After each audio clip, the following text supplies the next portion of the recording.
Nah, ada hal yang juga dikhawatirkan yang ingin juga saya klarifikasikan dalam hal ini adalah persaingan dengan guru-guru lain.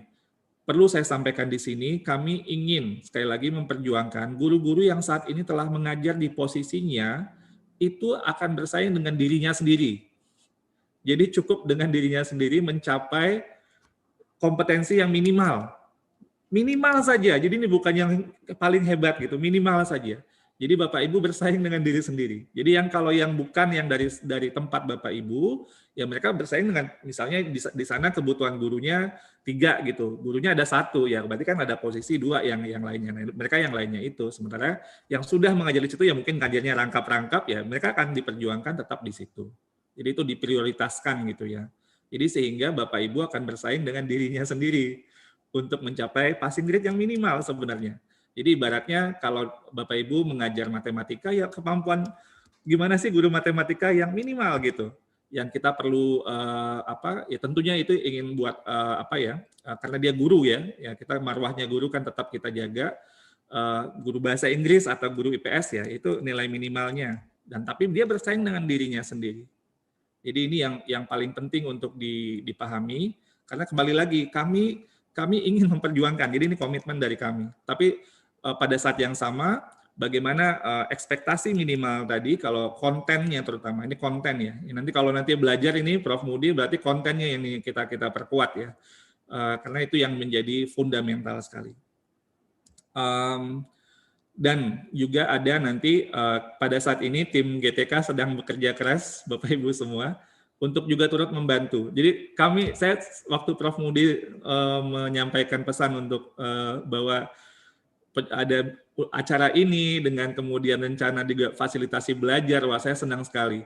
Karena teman-teman PGRI, waduh sudah duluan ini tapi sebenarnya kan guru bisa belajar ya kalau untuk kontennya ya sekarang dari tahun kemarin juga sebenarnya bisa kan. Jadi sebenarnya kita terus bersama-sama ini bergotong royong ini bagaimana menguatkan karena pada akhirnya yang nanti akan mendapatkan hasilnya tentunya murid-muridnya ya. Kalau gurunya kontennya makin kuat ya murid-muridnya yang jadi lebih ini. Tapi kembali lagi dan ini sampai 3 kali ya Bapak Ibu supaya ini bisa untuk melalui tes tadi. Jadi kalau gagal ya belajar lagi gitu.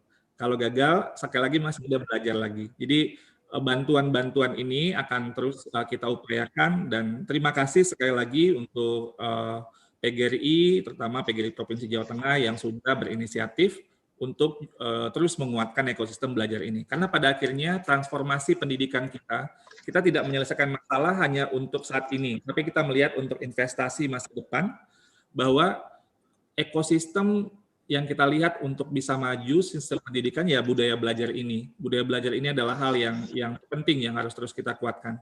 Tentunya teladan-teladan dari Bapak Ibu semua, terutama nih para pimpinan dari Prof Mudi dan semua jajarannya adalah sangat penting untuk hal ini.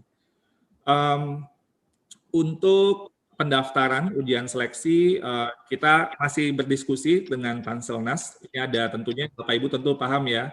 Kami di sini kan Kementerian Teknis ini yang memberikan advice kepada yang akan melakukannya dari Kementerian Pan-RB dan Badan Kepegawaian Negara, tentunya dengan Kementerian Dalam Negeri dan KL lainnya untuk terus memfinalisasi proses. Tentunya kita banyak hal yang kita pertimbangkan untuk melakukan secara logistik seperti apa, tapi kita mengantisipasi sekitar bulan Maret atau April pendaftaran ujian seleksi bisa dilakukan, dibuka, sehingga bisa langsung nanti mendaftar gitu ya.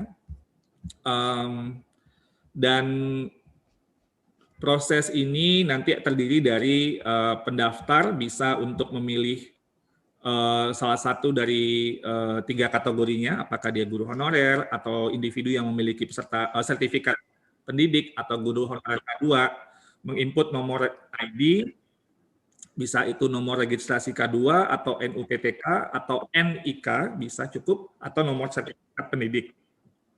Setelah itu ada seleksi administrasi berupa seleksi berkas, berupa pernyataan tanggung jawab mutlak, KTP, surat lamaran. Lalu pengecekan linearitas mata pelajaran dengan sertifikat pendidik atau latar belakang pendidikan. Ini bisa melalui Dapodik ya Bapak Ibu atau by system. Lalu pengecekan nomor mahasiswa terkait ijazah dan jurusan. Ini juga bisa dilakukan by system. Ini seleksi administrasi. Lalu barulah kita masuk ke assessment-nya. Seperti assessment ASN ya, ada kompetensi teknis, itu kontennya kita nanti yang Bapak Ibu ampu. Lalu kemudian kompetensi manajerial dan sosiokultural, dan pertanyaan wawancara yang dijawab tertulis. Dan peserta diberi kesempatan mengikuti ujian seleksi hingga 3 kali.